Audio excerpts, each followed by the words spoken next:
you. Like I said, working with Jim is why I feel passionately that veterans should be service connected for IBM. Unfortunately, I don't get to write the legislation, and I did not design the legal framework for disability benefits. I say this because as of now, there is no clear-cut path to service connecting IBM, something I'm very hopeful will change in the near future. With Jim's help, I did write a well-researched legal argument and submitted it to the Board of Veterans Appeals along with the best medical evidence possible. I'm going to use that as a basis for my presentation today, but the board has been sitting on this appeal for over 2 years now, and we still don't have a decision. So I've seen 2 board decisions recently where for inclusion body myositis, where both veterans produced nearly identical pieces of evidence, but because of minor technical difference between the two, one was granted and the other was remanded back to the VA for more development. I will go over a little bit why that can happen as well, and hopefully how to avoid it.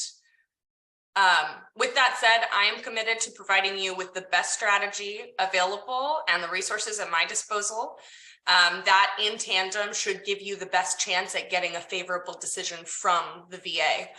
My long-term goal is to create a blueprint for service connecting IBM and to help advocate for legislative change so that this process is not so burdensome for veterans with IBM. For now, I'm here to help however I can. And with that, I'm just going to dive right into my presentation. Okay. So first off, these are kind of the VSO basics, the basics of service connecting any disability.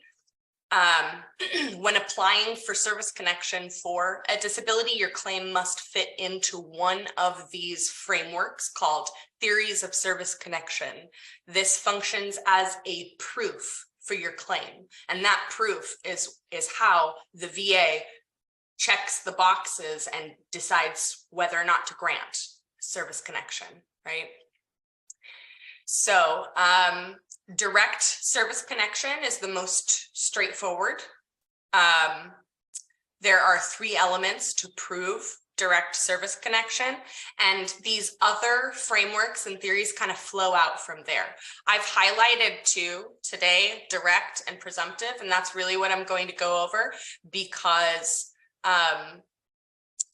these are going to be more valuable to veterans seeking service connection for IBM specifically.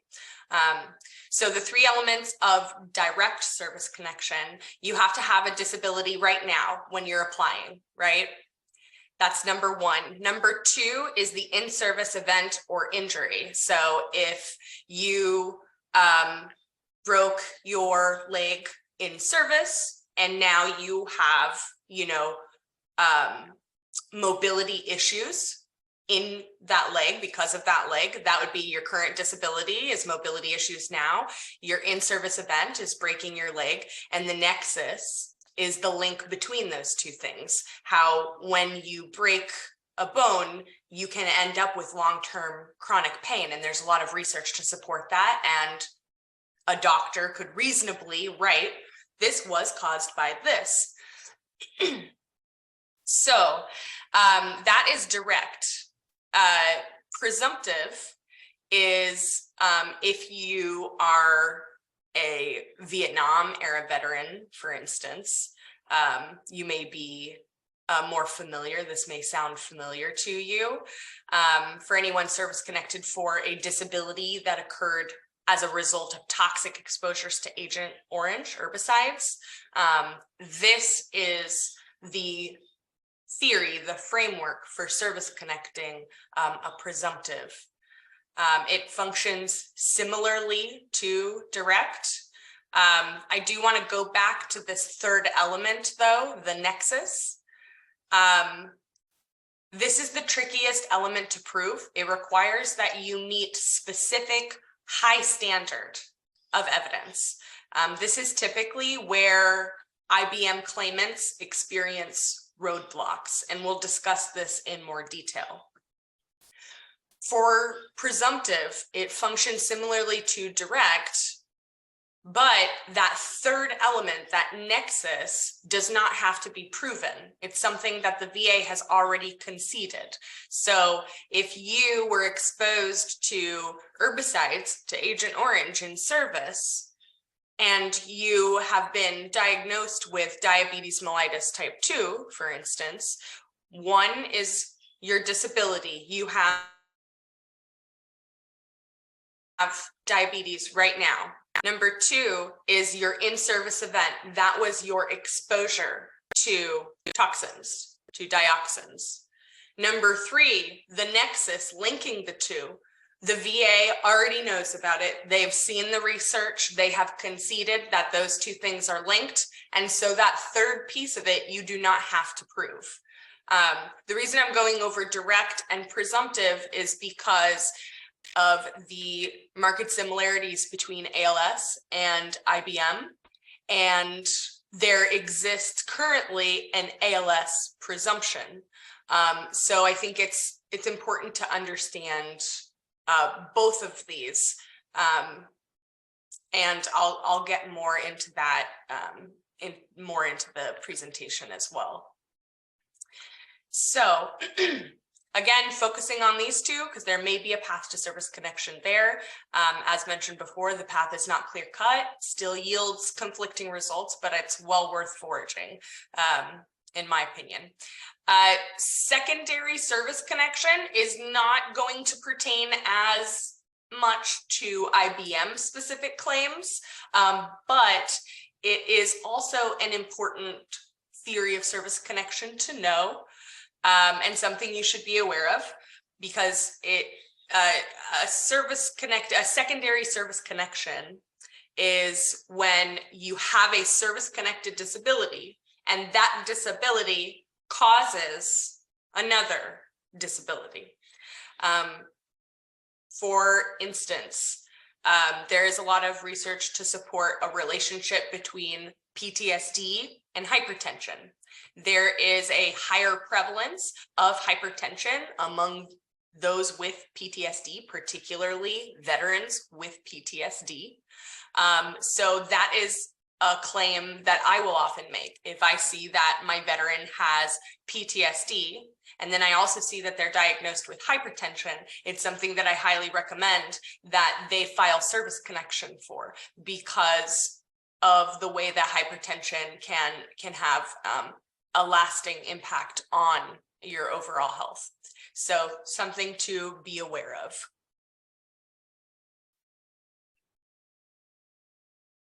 So I am going to talk about a few legal terms and kind of breaking them down, because it helps to add a little color to and add a little reasoning to why all of these steps might be necessary. Evidence in equipoise is the principle that you, as a veteran, have earned the benefit of the doubt in the legal system. So this means that when negative and positive evidence, when it pertains to your claim, negative evidence against, positive evidence for, when those things weigh equally, the VA must find in favor of the veteran. For example, if you have a medical opinion that you got from your doctor and it is solid with a rationale and it meets all of the requirements for a positive opinion linking your disability to your service, and the VA sends you to a CMP exam, and the CMP examiner renders a negative opinion, so you have positive medical evidence and negative medical evidence, the VA then must rule in your favor. As long as the evidence is weighted equally, the VA is obligated to rule in favor of the veteran. The VA is also they have a duty to consider all theories of service connection reasonably raised. So that is why I mentioned direct service connection and presumptive, because if you can raise 2, 3, 4, all 5 theories of service connection, the VA must consider all of them. So my advice, when you are service connecting something like IBM, where there isn't a clear presumptive, where the science behind it is, you know, it's tricky for the VA to understand. This kind of situation where, you know, you're not filing for something that is guaranteed to you, unfortunately, my advice is to raise more than one theory, as many theories as fits. So my recommendation is to raise that direct theory. I have IBM because I was exposed to environmental toxins in service, and those two things are linked by research. I also want you to put forth the theory that IBM and ALS are markedly similar, and so that presumption should also apply to you. That's technically raising 2 different theories, right? But this is not supposed to be an adversarial system, and there are many ways in which the veteran has certain privileges in this legal system that those things don't exist in other legal systems. So while they are not perfectly executed and carried out like they should be, you at least have appellant rights at the end of the day. So this is all to stress the importance of gathering as much quality evidence to support your claim as possible. So this is particularly important to IBM claims because they hinge almost entirely on medical evidence at the end of the day. Okay, so medical evidence. It is the best type of evidence that you can have.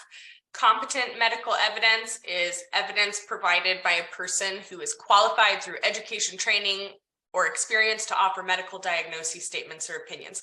So simplified, they must have some kind of medical licensure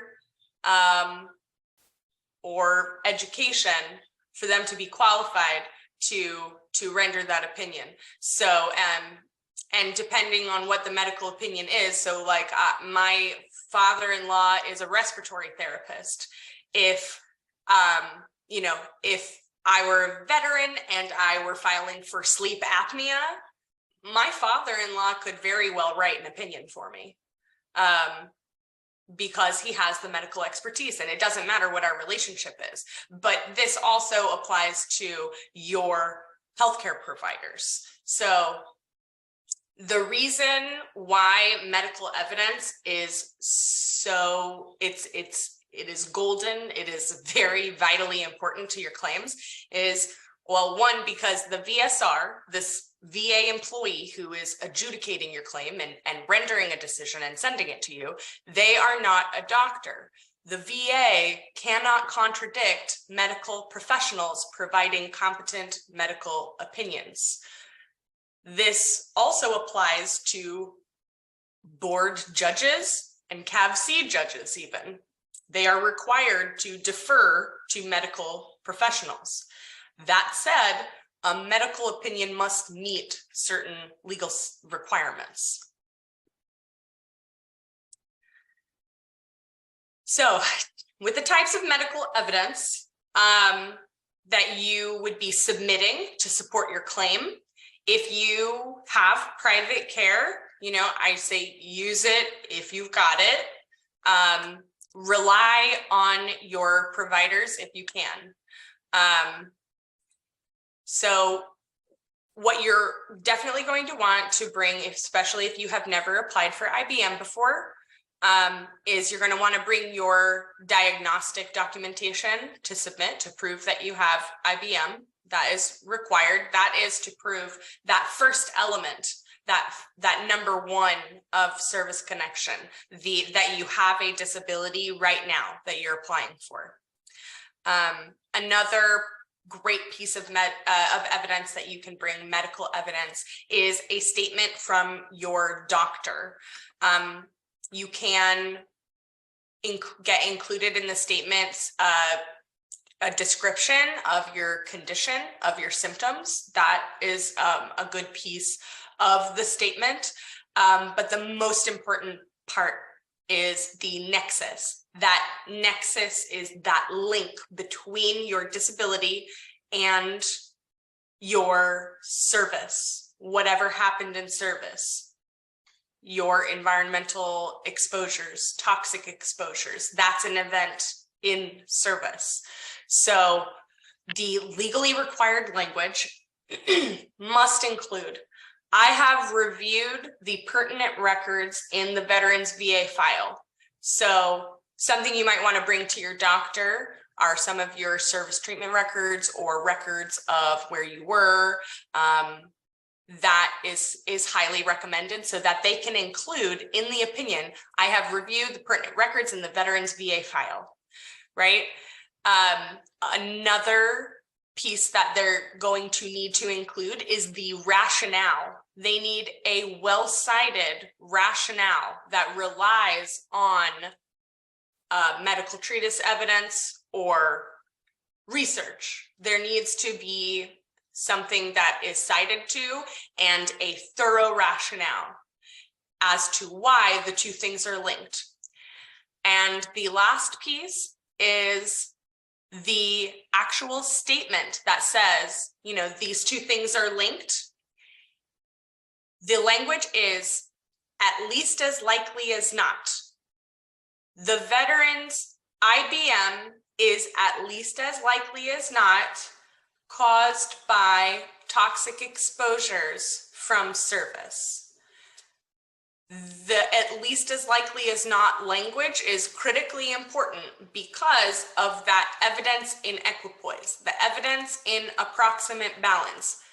When there is a 50-50 split, the VA must rule in favor of the veteran. So by saying at least as likely as not, or more likely than not, that language indicates that there is at least a 50-50 chance of the veteran's IBM being caused by the toxic exposures from service. So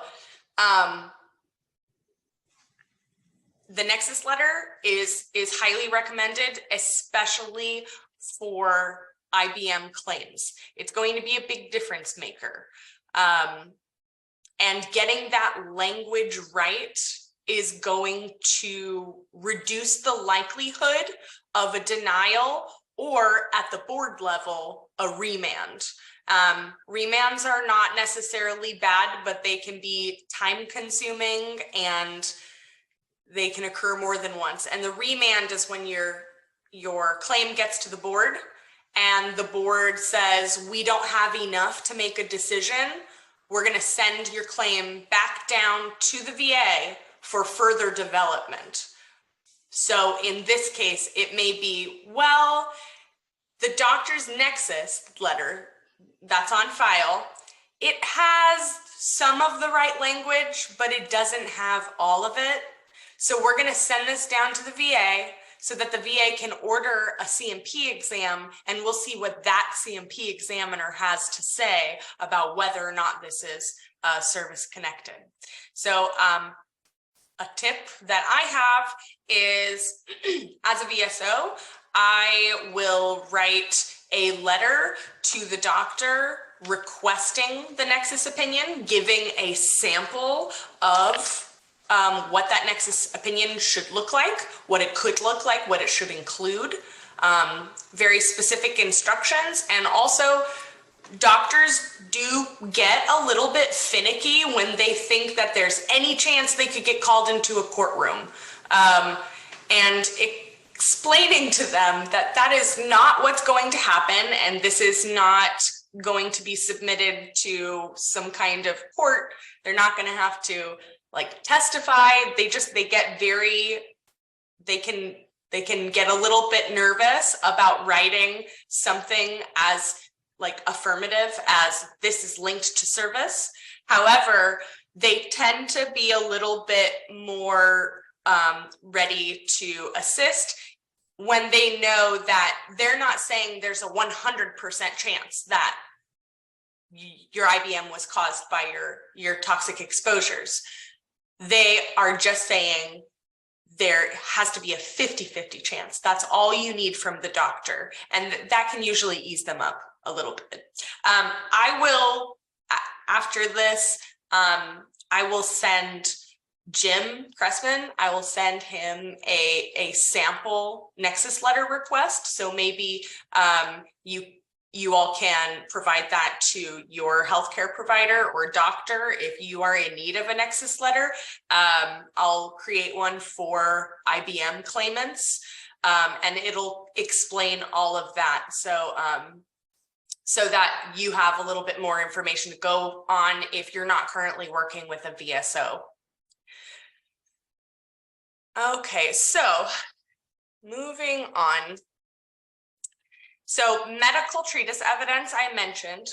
Medical treatise evidence, if you're able to get a Nexus opinion from your doctor, you should provide them with any medical treatise evidence that you have, because they will need to cite competent medical research to write a successful Nexus opinion. So examples of medical treatise evidence, it's going to be medical journals, peer-reviewed research, government agency publications like NIH.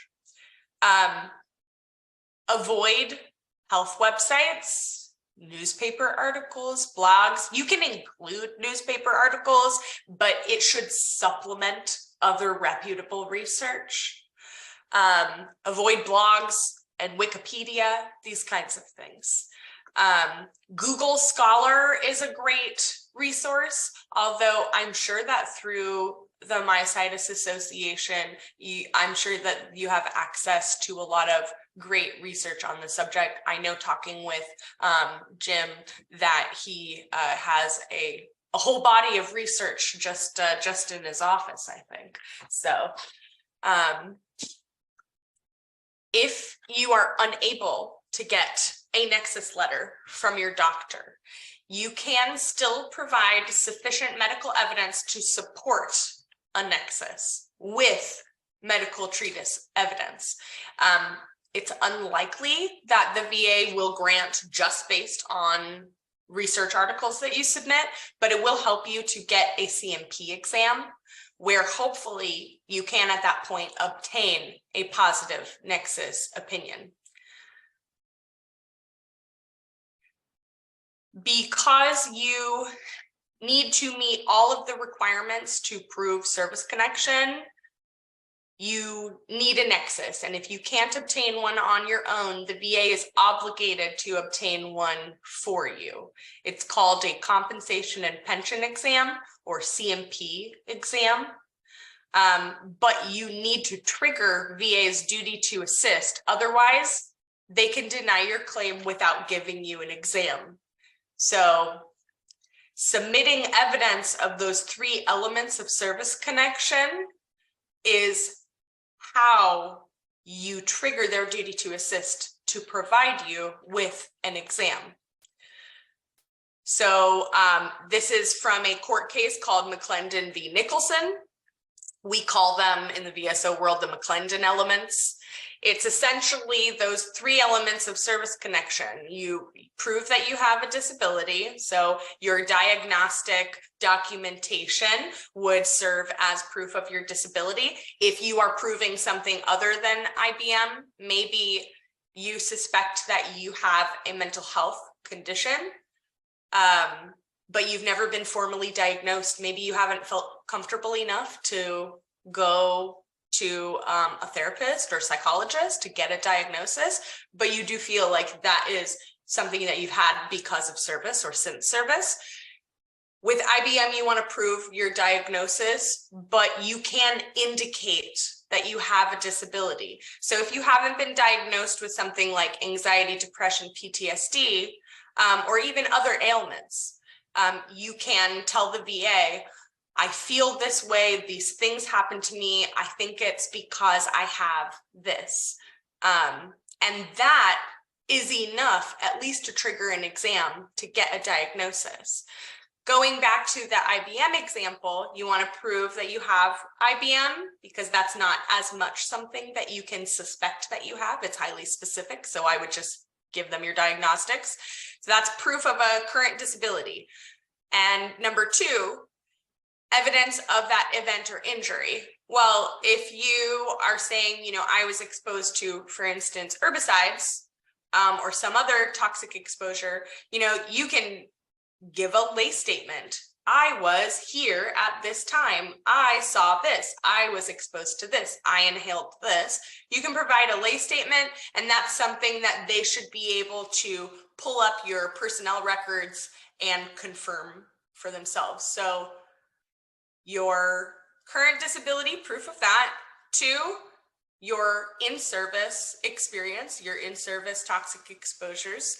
And three, the indication of those two being linked. So you don't necessarily need to get a nexus opinion from your provider, but if you submit research connecting those two things, that should be enough of an indication to trigger VA's obligation to provide you with an exam, so that number four, the fact that they feel that there is insufficient medical evidence on file for a decision to be made because there's no specific opinion by an examiner, that will at least trigger them to obtain one for you. So I have a note here because the link is not, okay, so yeah, usually that fourth element there, the insufficient competent medical evidence, that's typically because the link is not a medical opinion specific to you and your health and set of circumstances, and that's why the VA typically will find that they don't have enough evidence to make a decision. As you may recall, when we're talking about that nexus statement from your doctor, part of that is that the doctor has to say, I'm familiar with this person's military history, specifically their military history, and I am familiar with their health and their condition now.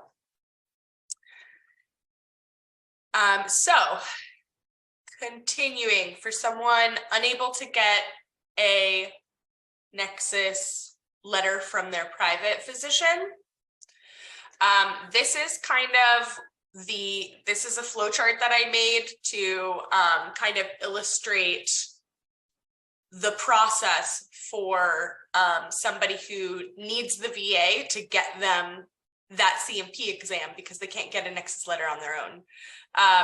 So the first question is, did the veteran receive a CMP exam?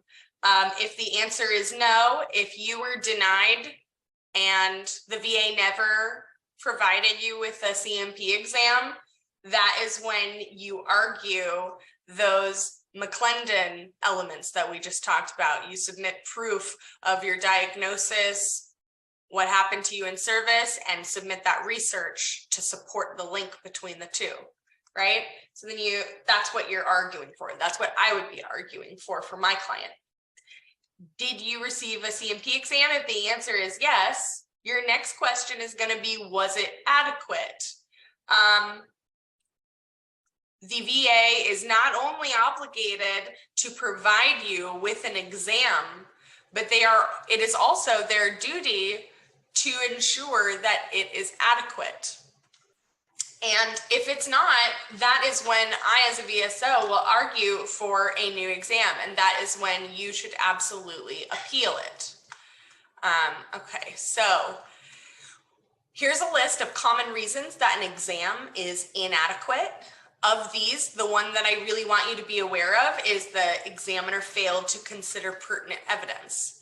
If the examiner ignores and fails to consider the evidence that you have provided, that medical treatise evidence, the research that you have put forth, maybe you have a nexus letter from one of your buddies, but it doesn't have your name on it, that is still a medical opinion linking the condition that you have and many of the circumstances of your service to the condition that you have, right? So it doesn't have your name on it, so maybe they don't accept that as a nexus letter for you. However, they still need to consider the evidence that you put forth. They still need to read the research and develop enough of an understanding of it to render an opinion. So if the examiner fails to consider the evidence that you've provided, then the VA shouldn't have even accepted that opinion in the first place. The VA is supposed to look at the examiner's opinion and make sure that they actually considered all of the evidence that you submitted.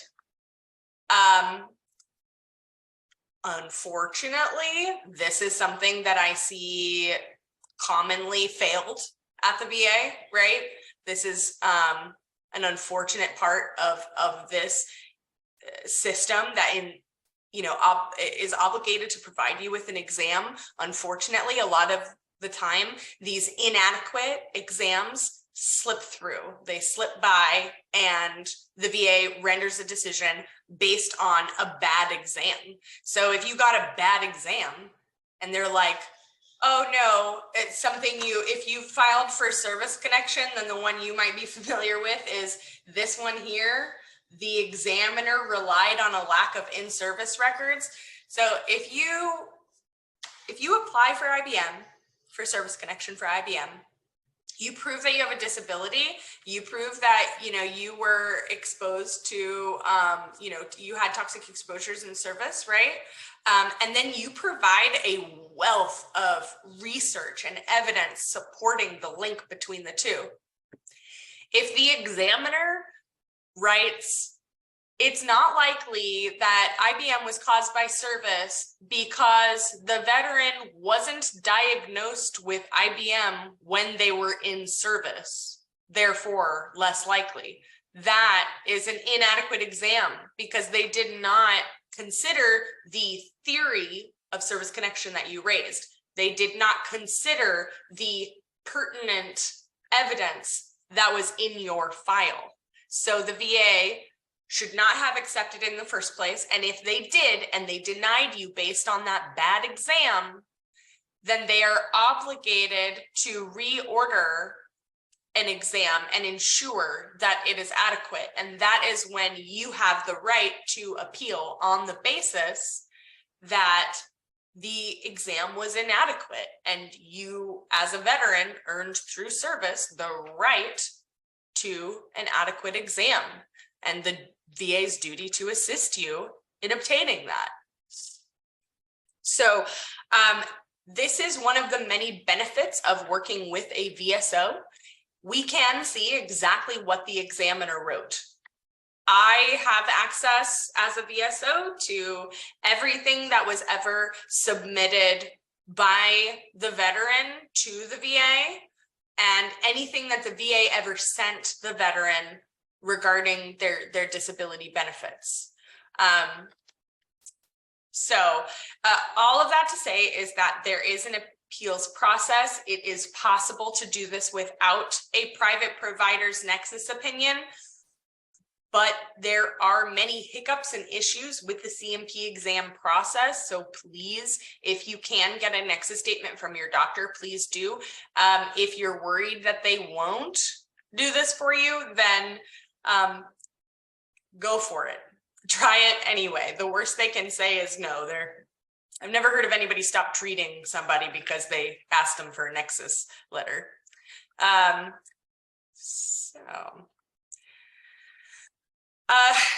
wanted to just touch on lay evidence. It's the most commonly known type of evidence, I should say. It's not typically going to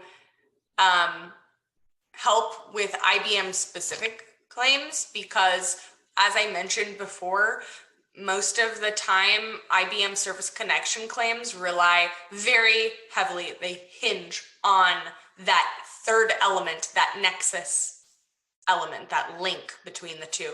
And that definitively must be medical. It must be from a medical professional. So lay evidence is not going to necessarily help you with that. However, I imagine, as veterans, you may have other disabilities that you want service connected that were caused by service. And a lay statement can be very powerful depending on what you are trying to prove. So when a lay statement would be helpful, and this can be from the veteran, from yourself, this can be from your spouse, your buddies, this can come from a number of people, a coworker, a boss. So in the lay statement, this can help to prove the onset of a disability, the severity and frequency of symptoms, and the impact of the disability on day-to-day life. And these can all be pertinent to a claim. So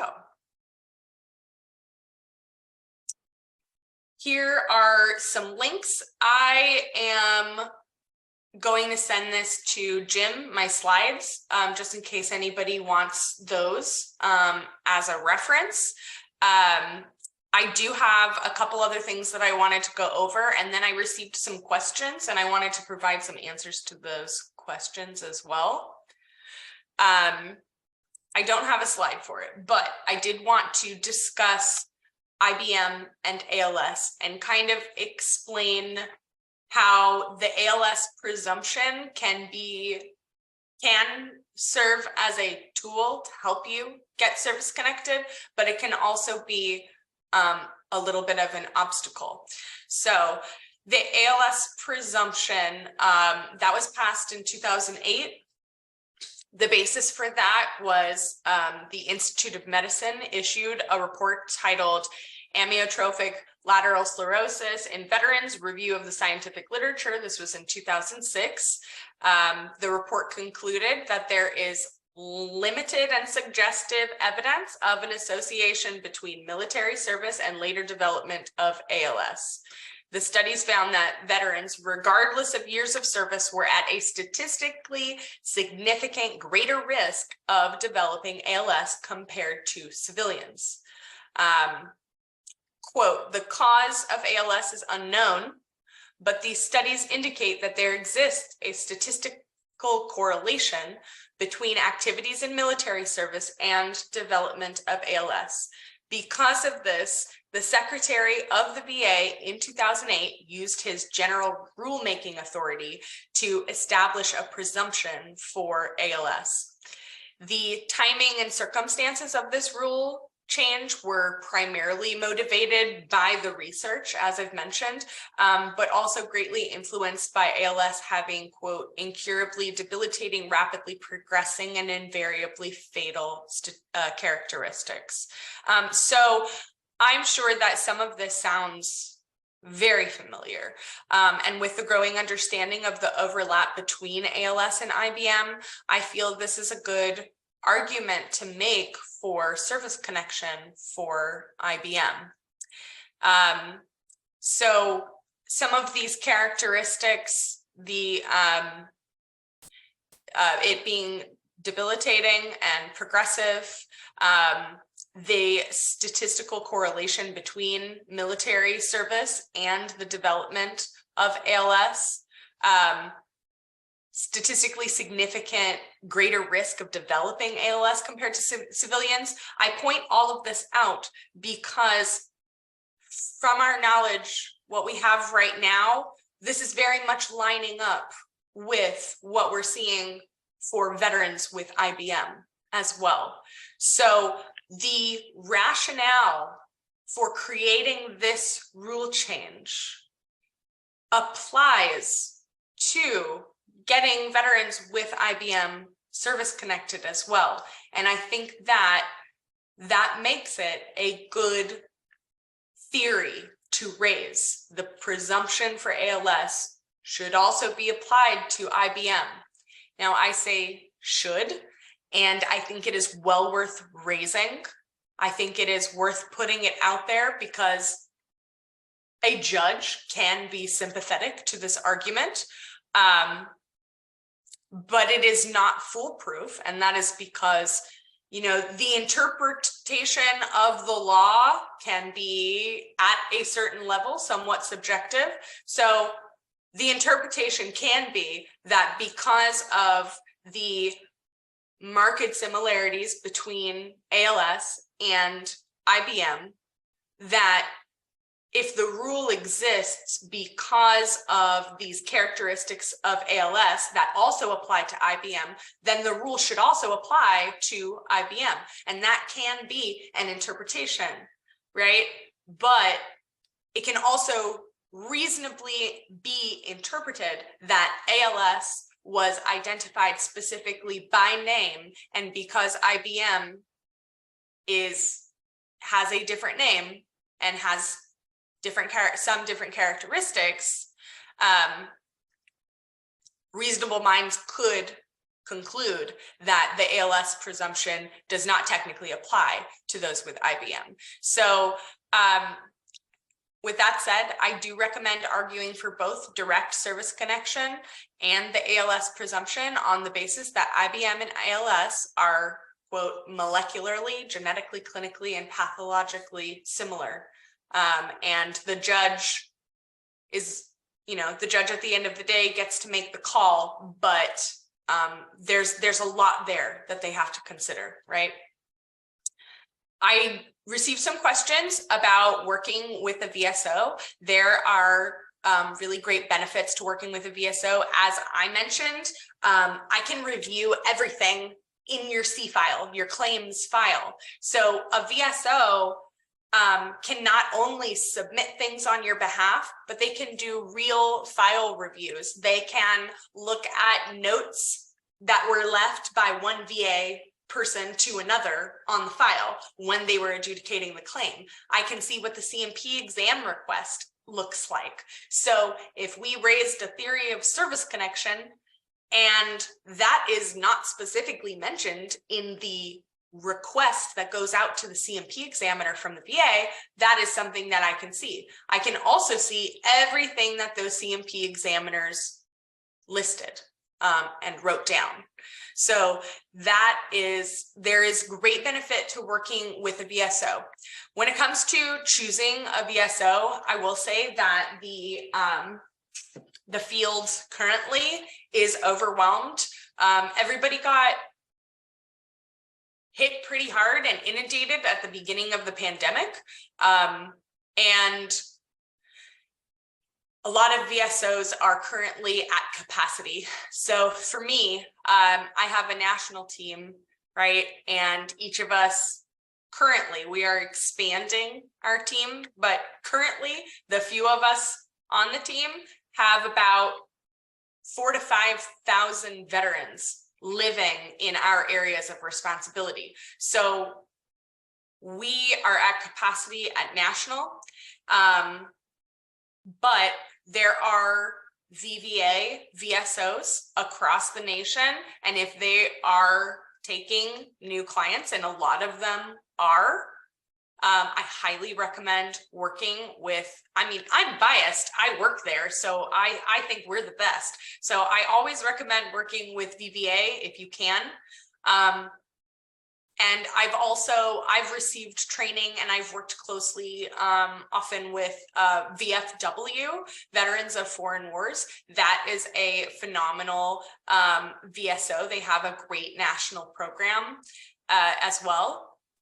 So those are my two recommendations, but working with any VSO, they are going to be trained. They are going to have more resources. They are going to have the access that you otherwise cannot get. But I would say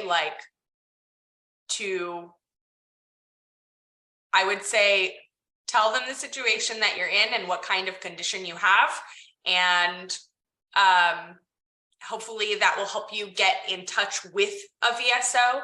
But I do want to warn you that if the first VSO you reach out to doesn't get back to you, yes, try following up, but also try shopping around. And I will send out a link to all of the accredited veteran service organizations out there, so that you can find one near you who will work with you. When you do find a VSO, you connect to the VSO and you're working with them. What to bring. If you've never worked with them before, bring your diagnostic documentation, bring that medical treatise evidence, bring those, like if you have sample nexus letters that maybe have someone else's name, bring them because they will help. And if you are new to this VSO, oftentimes they'll want your DD-214 as well, just to ensure that you are a veteran before they take power of attorney for you. While on this subject, I do want to mention that there are people out there who are frauds and they are trying to charge veterans and they make promises that they cannot keep and they operate illegally. If somebody is charging you for claims work, like submitting things or having you submit things, but they're helping you with claims preparation, that is usually where what the scammers call it, claims preparation. If you have to pay for the service, then it is highly likely that they are a fraud. Something else I will send along with my slides is a link where you can look somebody up by first name and last name and see if they're accredited. If they are not accredited, and there are private attorneys and there are accredited claims agents, and they have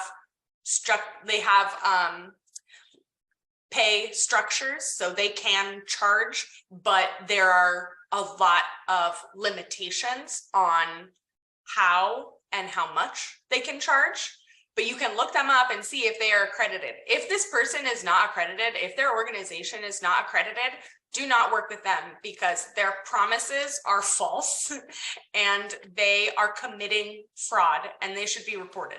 And I would be happy to report them. So if any of you have been approached by somebody like this, feel free to let me know. I would happily report them, but please don't work with them because they are not helpful. They do not have the resources they claim to have. And there's a lot of fraud, especially with the PACT Act being passed recently. There is a lot of fraud out there right now. Okay, so I did get a question about, do I enroll in VA healthcare, or do I file for benefits first, or do I do both? My response is do both. The VA healthcare system is, you know, it can be regional. So sometimes maybe you don't really like your VA that's local.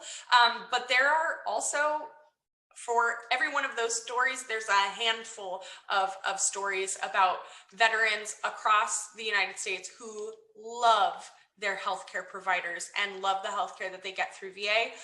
VA healthcare will also work with Medicare to ensure the highest coverage that you can get. If you have a service-connected disability and the medications through Medicare or your private physician or whatever are too costly, that may be a medication that VA will cover outright for you. I had a veteran who he had cystic fibrosis, and he did have private care in Medicare, but it turns out that like for his oxygen, it was too costly out of pocket, and he was able to get that through the VA for free. So I highly encourage you to enroll in VA healthcare, even if you have Medicare or private care. It's a good insurance policy for you, and there may be options available to you that you didn't know about. Enrolling in VA healthcare and filing for disabilities, they're in two completely different departments. So neither one will conflict with the other. In fact, the only thing they could do is like maybe indirectly help each other. But I strongly recommend enrolling in VA healthcare. The last thing that I wanted to go over before I get back to some of these questions that I received from folks in your group, I wanted to discuss the family caregiver program through the VA. If you have a qualifying family member whom you rely on for care, for assistance with the activities of daily living, cleaning, hygiene, food preparation, medical appointments, if your spouse or your child or you have somebody in your family who is a full-time caregiver, there are 2 programs, and depending on what the veteran qualifies for, that's dependent on which program you can receive benefits from. So the first of those programs is the PGCSS. That program offers education and support services to family caregivers. Lots of training, mental health support as well. It's a great program. The other one I wanted to talk to you about was the Program of Comprehensive Assistance for Family Caregivers. That's PCAFC. That is a program specifically for veterans who are service connected at 70% or higher. This program offers a monthly stipend to the caregiver based on where they live and the cost of living there. It also offers respite care so that if your caregiver needs to go out of town, that they can have somebody come in and provide those caregiving services. It also offers them CHAMP VA, which is VA health coverage, that health insurance for them at no cost. And this is in addition to the education and support services that are available through the other program, the PGCSS. So this is something that the VA has been working on making improvements to. They are highly committed right now to getting qualifying veterans and their family caregivers into this program. This is administered through the VA healthcare system, so through VHA. And I highly recommend, if you have a family caregiver, please encourage them to apply. You can apply together because these are some pretty phenomenal benefits available. Also, if that 70% or higher for your service connection, your overall combined percentage of being 70% or higher, that does not necessarily have to be for the condition that is rendering you disabled. So if I have a client who is maybe 70% for, he's service connected for PTSD and hearing loss and tinnitus and maybe diabetes, he's got a 70%, but he's not yet service connected for IBM, and maybe IBM is why he requires a family caregiver. That veteran can still apply to this program and get the benefits from this program while they're trying to get IBM service connected, because that service connection, it does not have to be specifically for the disability that is creating a need for a caregiver, right? So I highly recommend that. This is something else. I will send a couple links to Jim as well to send out, because it's just a great program. I'm going to get back to some of the questions that I received. One of the questions, I hear there are a lot of questions about the appeals options that you have when you get denied, right? So there are 3 appeal options, and they each have different rules around them. So a higher level review is one of the options. There's higher level review, supplemental claim, and the board, taking it to the Board of Veterans Appeals. The higher level review, you are not allowed to submit any new evidence with a higher level review. That is truly to correct a duty to assist error. So the duty to assist. So for instance, if you submit those McClendon elements, if you prove, if you submit evidence of your disability, of your in-service event and the link between the two, and they don't give you a CMP exam and they just outright deny you, that would be a failure of their duty to assist. That would be what's called a duty to assist error. That can be corrected on a higher level review, because a higher level review puts what's called a higher level reviewer, somebody with more experience in the veterans disability arena. It has them look at it and specifically look for these duty to assist errors. So that would be a reason to use the higher level review, because you're not allowed to submit any new evidence. So it needs to be a mistake that was very clearly made. A supplemental claim, that is going to be where you need to submit new and relevant evidence to your claim. So you cannot resubmit anything that you've already submitted. You do need to submit new evidence, and new evidence can be maybe new medical treatise evidence. It can be maybe you were able to get a nexus letter.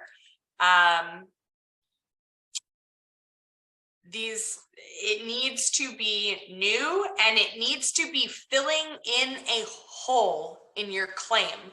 So when we talk about that theory of service connection, if the VA denied and they said you're missing element 1, or you're missing element 2, or you are missing element 3, when you submit a supplemental claim and you provide new evidence, it needs to be filling in a hole in your claim. It needs to be countering whatever reason the VA denied your claim in the first place. The last appeal option is an appeal to the board. And the appeal to the board has 3 choices just in that lane. For one, when you're filing a higher level review or a supplemental claim, those are going to stay at the VA level. The VA is down here, the regional offices all across the country. They're the ones who put out your rating decision. That's where your claim goes first.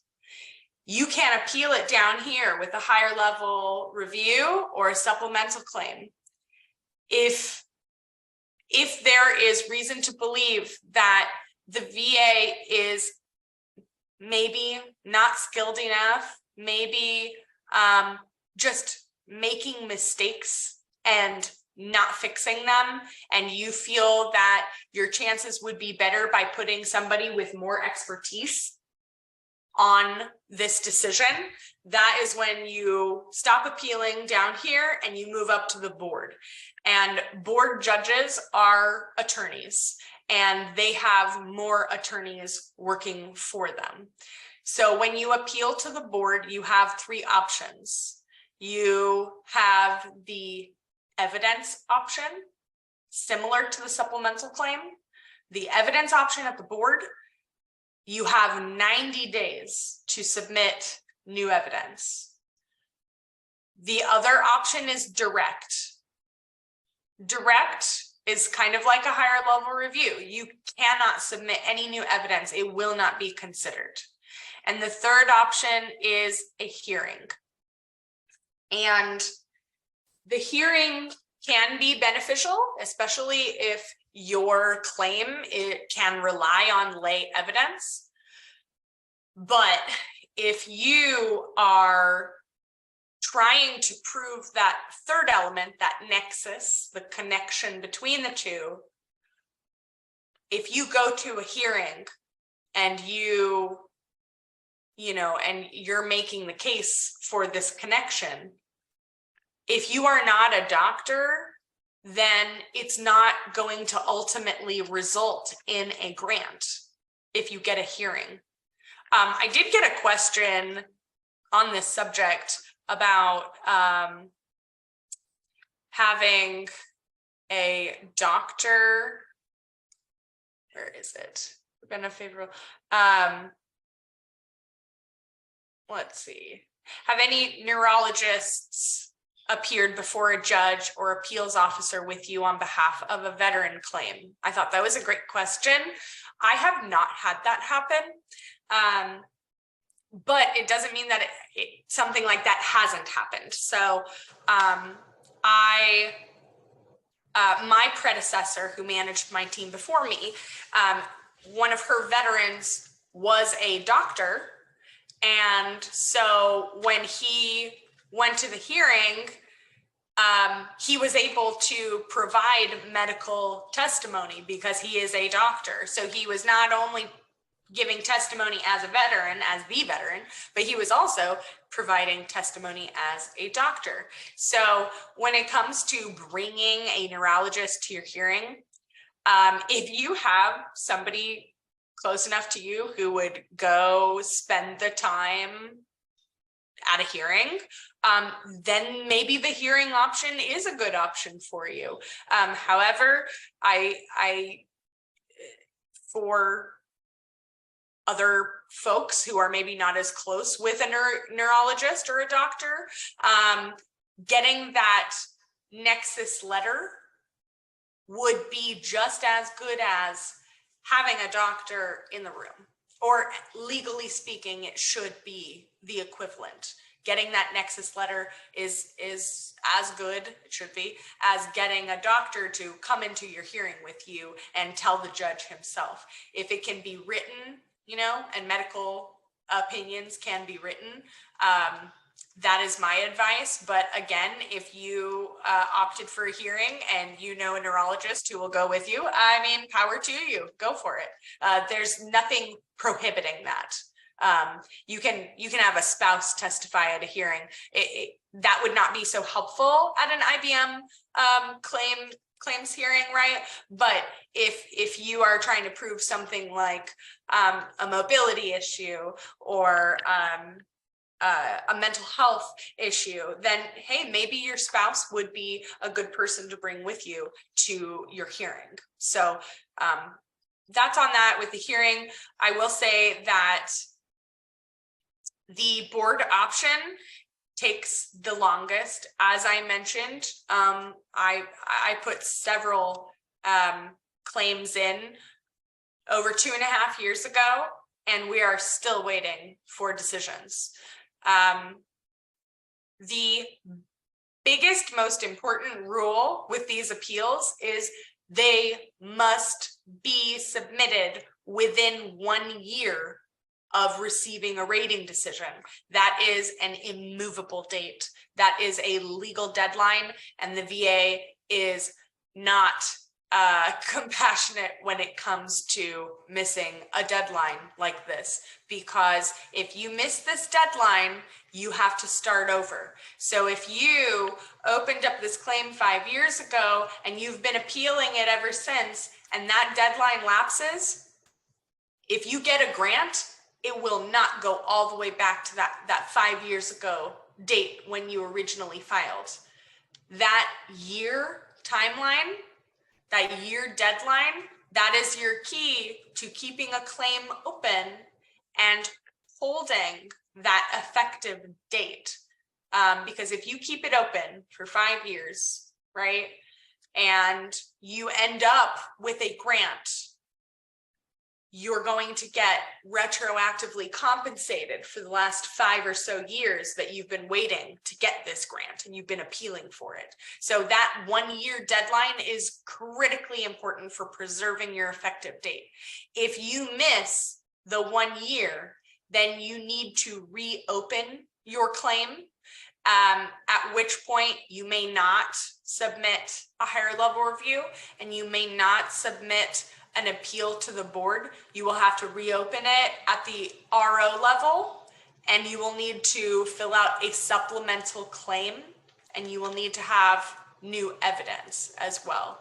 So lots and lots of rules around the appeals. This is supposedly designed to be a pro se system, or a system in which the veteran can represent themselves. However, this is a legal system. It can be quite complex.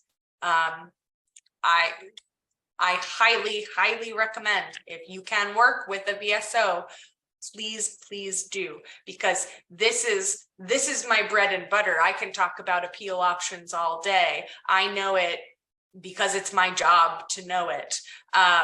But I also understand that it is complex. I've described this stuff to my husband for like 3.5 years, and he still has trouble following it. So I know that if you're not like deeply involved in this world, there are so many rules that you have to catch and you have to understand. And I just highly recommend essentially having a guide on that path, having a representative if you can find one. So with that, I will go over more of the questions that I received, particularly about the Board of Veterans Appeals. I did want to clarify something. I often get questions from veterans that are asking, you know, if this claim for IBM, for instance, was granted, why was mine denied? Why was mine remanded? This board judge found in favor of a veteran and said there's a connection between herbicide exposure and IBM. Well, I was exposed to herbicides and I have IBM. So why is this happening? Why is it that, isn't it that when there's a case and there's a decision, shouldn't that set a precedent?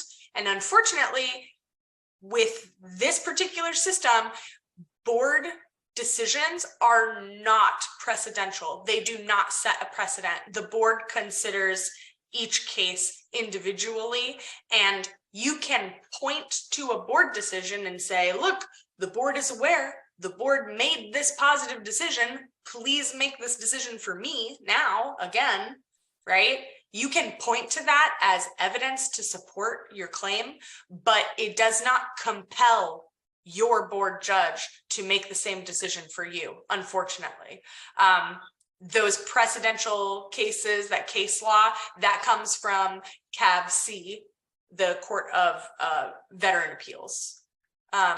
So that is most unfortunate. It causes a lot of confusion when it comes to board appeals. The board, as I mentioned, they are unable to make medical determinations. So that kind of causes confusion too. So I got a question about like, how well do these judges understand these medical conditions like IBM? And I can pretty confidently say they don't at all. That is why you need to supplement the record with competent medical evidence, because they cannot make a medical determination. They are only strictly operating under these legal principles and these legal guidelines. So all of the medicine needs to come from the experts, right? Let me see if there were any other questions, VSO access list, because I got a list of great questions, but I want to make sure I covered them. Is there a published current list of judges, appeal officers who review VA claims? Appeal officers, if we're talking at the VA, at the RO level, that bottom level, not the board, but underneath there at the VA, no. I frequently try to contact them myself, and even in the VA system, I have trouble finding out who's doing what. So no, not at the VA level. Published current list of judges. I believe that because their salaries have to be public information, that you can find some of these like lists of these judges. But I don't know how much that will serve, because they each operate independently. They have the rules that they have, and frankly, they don't need to know anything about IBM because they're not supposed to. They're not supposed to make any medical determinations. So there's almost not a whole lot of use teaching them about it. Those decisions have to be made on other levels, above them, usually. Who assigns judges, appeal officers to review claims at the RO level? It comes from a national work queue, kind of just gets handed out. All of your claims go to national work queue, and then they shoot them out to Boston and Delaware and St. Louis and wherever. With the judges, that is all done at the Board of Veterans Appeals. That assignment system, it eludes me, frankly, but that's all handled at that one department. And that is who they report to. They have higher ups. The judges do report to the Board of Veterans Appeals, but they do operate pretty independently because they have a very specific job to carry out. I'm not sure how long judges and appeal officers can serve in their positions. My understanding is that they can retire comfortably whenever they feel like it.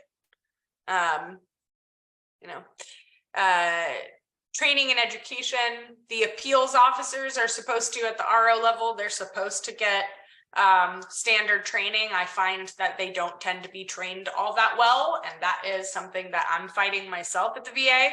The judges, however, they're attorneys. They have JDs and law degrees. They are not trained on rare muscle disorders, and kind of, as I mentioned, like, they shy away from the medicine for the most part. They're supposed to just rely on what's in front of them and what's given to them.